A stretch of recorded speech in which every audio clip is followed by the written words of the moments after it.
Okay, how do I get my marriage back in order and get my husband to be affectionate to me?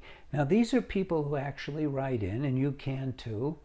We have this free service at the Marriage Foundation, Ask a Counselor. So this is really, I'm going to turn this into a two-part.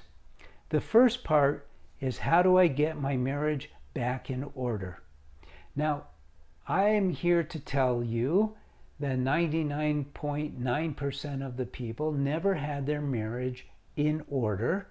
And what I mean by that is, when your marriage is in order, it's functioning the way it's intended to be functioning. And it means we know what we're doing, and we are the ones driving the marriage. The marriage isn't just like some ride at Disneyland. You get on it and, oh boy, we're married now. There's nothing but happiness, love, and harmony. We have to create those. This is not a ride, marriage. But we're not taught this. This is not your fault. This is not her fault. We are not taught. It's not the fault of the people who didn't teach us either. It's not really known. We are learning about marriage as we're learning about everything else.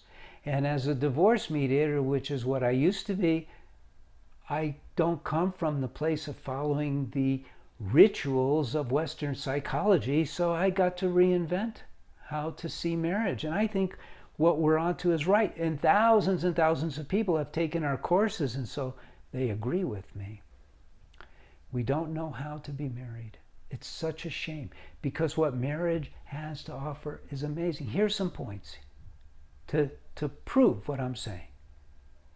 Is arguing okay in a marriage? Almost all of you will say, why, sure. But it isn't. It isn't. Arguing is good for lawyers in court. It's not good for a married couple. It brings it down. Think of it in terms of this way. If you want to go up the hill, you can't go down the hill and make progress going up the hill. Going up the hill, I'm talking about moving towards happiness, love, and harmony, right? Which is what we get married for. Moving down the hill is talking about complaining, criticizing, arguing, those kinds of things. So you can't have both. And you do have the power to not argue. You have free will. You don't have to argue. Even if your husband says something that is totally off the wall, you don't have to argue with him. You could just go, okay, maybe you're right, and move on. So we don't have our marriages in order. If it were, now we're going to get into the second part. He would be showing affection to you. But the reason why I broke it into two parts is because the second part is easier. It's easier to deal with. Because we live in a world of cause and effect. For every action, there's an opposite and equal reaction. Law. It's a universal law of physics, and these are a physics that occurs in everything.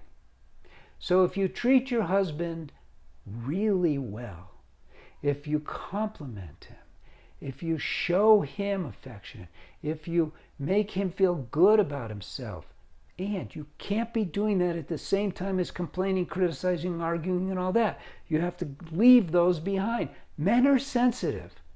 A lot of women don't know that. Your husband is sensitive. You can't be critical of him one minute and then leading him into the bedroom in the next. It doesn't work that way. You have to love him. Express your love towards him all the time. That's the shortcut for this one. Smile when you see him. Tell him how good he looks. Tell him how handsome he is. Tell him how strong he is, how much you admire him. And then he will naturally show you more affection. So you have a lot to learn. Everyone does. Everyone does. When you consider where we really learn about marriage is from movies, and we learn about it from sitcoms. And you know, because my practice was in San Diego, I worked with stars, named stars you probably heard of. directors, screenwriters, and the word got out and helped a lot of people. You don't hear about those people who I helped because they didn't get a divorce. So take a look at our website, like this video, subscribe, and thank you. God bless you. Take care.